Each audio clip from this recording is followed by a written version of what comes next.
Hello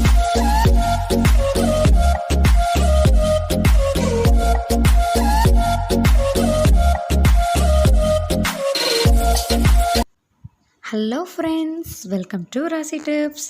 எல்லோரும் எப்படி இருக்கீங்க? நல்லா இருக்கீங்களா? இன்றைக்கி நம்ம ராசி டிப்ஸ் சேனலில் நம்ம பார்க்க போகிற வீடியோ என்னென்னு பார்த்தீங்கன்னா ரொம்ப ஒரு யூஸ்ஃபுல்லான ஒரு டிப்ஸ் வீடியோ தான் பார்க்க போகிறோம்.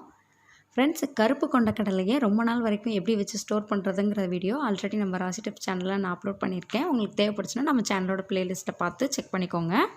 இப்போ இந்த கருப்பு கொண்டக்கடலையை எப்படி முளை கட்டுறதுங்கிறது நார்மலான டேஸில் நம்ம ரொம்ப ஈஸியாக முளை கட்டிடலாம்.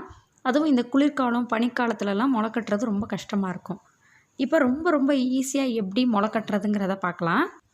ஃபஸ்ட்டு கருப்பு கொண்டக்கடலையில் எந்த விதமான டஸ்ட்டும் இல்லாத அளவுக்கு நல்லா பார்த்து க்ளீன் பண்ணி வச்சுக்கோங்க. க்ளீன் பண்ணுறது ரொம்ப முக்கியம். கருப்பு கொண்டக்கடலையில் ஒரு சில கொண்டக்கடலை பார்த்திங்கன்னா வளர்ச்சி பார்த்தாமல் ரொம்ப கருப்பாக குட்டியாக இருக்கும்.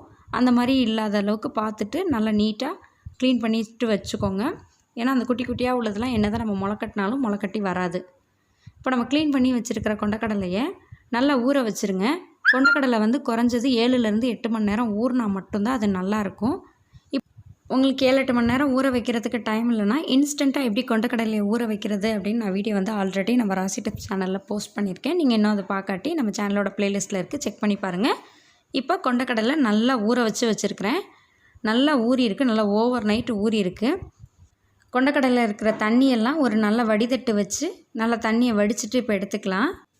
கொண்டக்கடலையை என்ன தான் நம்ம ஈரத்தை நல்லா வடிச்சிட்டு வச்சாலும் அதில் ஈரத்தன்மை இருக்கும். அந்த ஈரத்தன்மையை கொஞ்சம் கூட இல்லாத அளவுக்கு ஒரு டவலு இல்லை டிஷ்யூ பேப்பர் வச்சுட்டு ஈரத்தை எல்லாத்தையும் நல்லா சுத்தமாக ஒத்தி எடுத்துருங்க. கொண்டக்கடலையில் ஈரம் இருந்துச்சுன்னா நம்ம முளை கட்டினதுக்கப்புறம் பார்த்திங்கன்னா அந்த கொண்டக்கடலை ஒரு மாதிரி ஸ்மெல் அடிக்க ஆரம்பிச்சிரும்.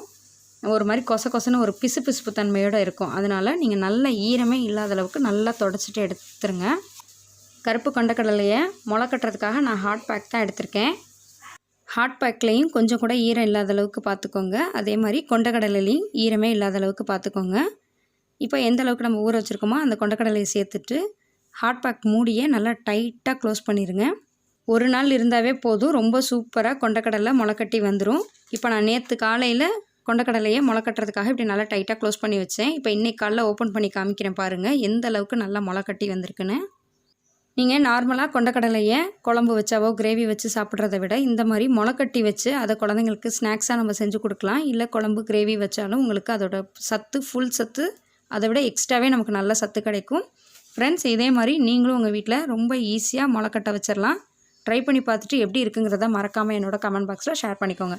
இந்த வீடியோ பிடிச்சிச்சின்னா லைக் பண்ணிவிட்டு யாருக்கெல்லாம் யூஸ்ஃபுல்லாக இருக்குன்னு நினைக்கிறீங்களோ உங்கள் ஃப்ரெண்ட்ஸ் ஃபேமிலி மெம்பர்ஸ் எல்லாருக்கும் ஷேர் பண்ணுங்கள். நீங்கள் இன்னும் நம்ம ராசி டிப்ஸ் சேனலை சப்ஸ்கிரைப் பண்ணாமல் இருந்தீங்கன்னா சப்ஸ்கிரைப் பண்ணிட்டு மறக்காமல் பக்கத்தில் இருக்க பெல் ஐக்கானை கிளிக் பண்ணிடுங்க. அப்போ தான் தினம் நான் அப்டேட் பண்ணக்கூடிய வீடியோஸ் உங்களுக்கு உடனுக்குடன் நோட்டிஃபிகேஷன் வரும். தேங்க்யூ ஃபார் வாட்சிங். Thank you friends.